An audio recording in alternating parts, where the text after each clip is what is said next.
What's up, guys? Continuing on with the regional coverage for Chicago's regionals, I have Mike Carvalho's top 8 Abdul control list. It is a very traditional Abdul list, but he piloted it very well to make top 8 and has a really good side deck, so let's check it out.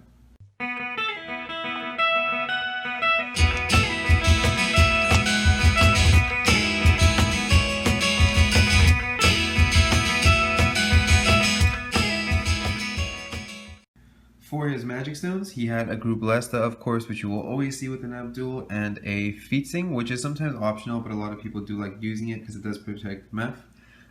4 magic stone of Black Silence, and 4 magic stone of Blasting Waves.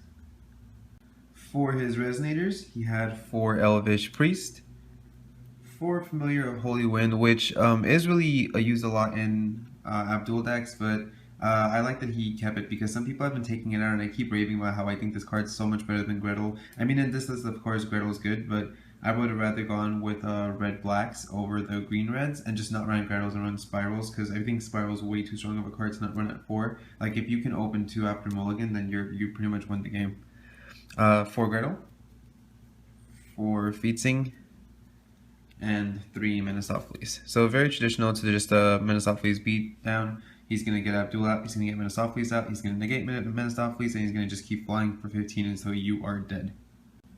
For his spells, he ran 4 Thunder, 2 Stoning. If everything's moving around, by the way, these are new sleeves and they're extremely slippery, so they're really nice to be holding, but they're literally just sliding all over the place, so please excuse that. 2 Flame of the Outer World. He did have 2 Spirals, but I don't know, there's something about just feeling like, what if you hit Fiethsing turn 1 and then, you know, you're like, oh cool, my Gretel's not going to miss, but then you hit like a red-green and then another red-green, and now you just can't Spiral, and it just feels like a bummer. Plus, like, Gretel's always going to be your turn 2 play most of the time, unless you somehow have 2 black and you would rather go with the Spiral. But I don't know, I feel like Spiral with Gretel's just doesn't work. You have to kind of pick one or the other, and I personally like Spiral more. But I mean, of course it did work out for him. I'm sure he had it great, but maybe he was mulliganing it if he saw it too early and it helped him mid-game. I don't know. I like personally opening with it myself more.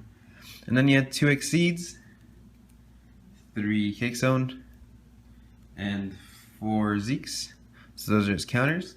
And then, of course, 2 Necronomicon just to be able to replay everything all over again, negate it with Abdul, and infinitely just annoy your opponent with endless counters and removal. For his side deck, he had a Shahrazad, the Teller of 1001 Stories.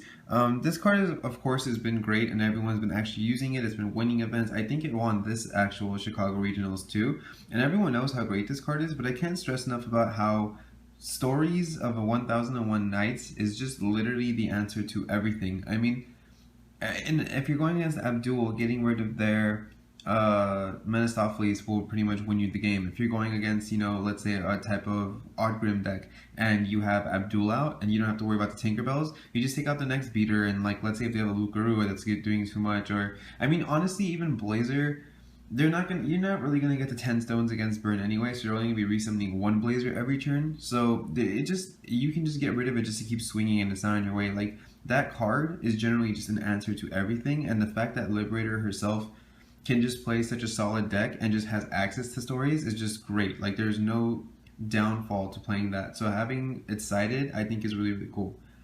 And then 2 Bowman, 2 Glinda, 2 DK, 2 Crime and Punishment, an extra Cake Zone just in case you needed a 4th one.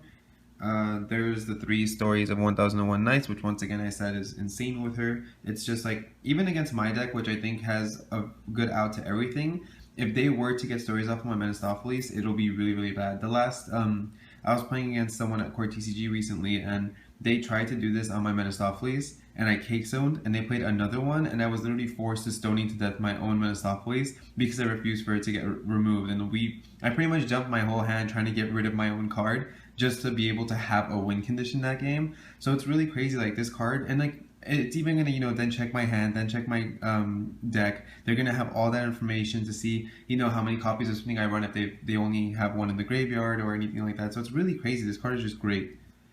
And then 2 Awakening of the End for Burn and Odd Grim, I'm guessing is what he put this in for, just to be able to wipe the field. It is a good option. I had 2, I took it out, but I keep wanting to go back to it. I don't know, it's really hard to decide, but yeah, that's a side deck.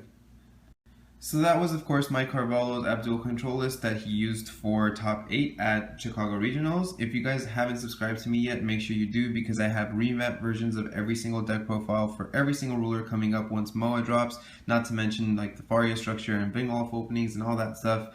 And if you guys actually want to hear what Mike Carvalho had to say about his deck himself, he's going to do a deck profile for his own deck as well as more Forcible content in general. So I'll have a link to his YouTube channel in the description below, so make sure you guys go subscribe to him as well, and I will catch you guys next time.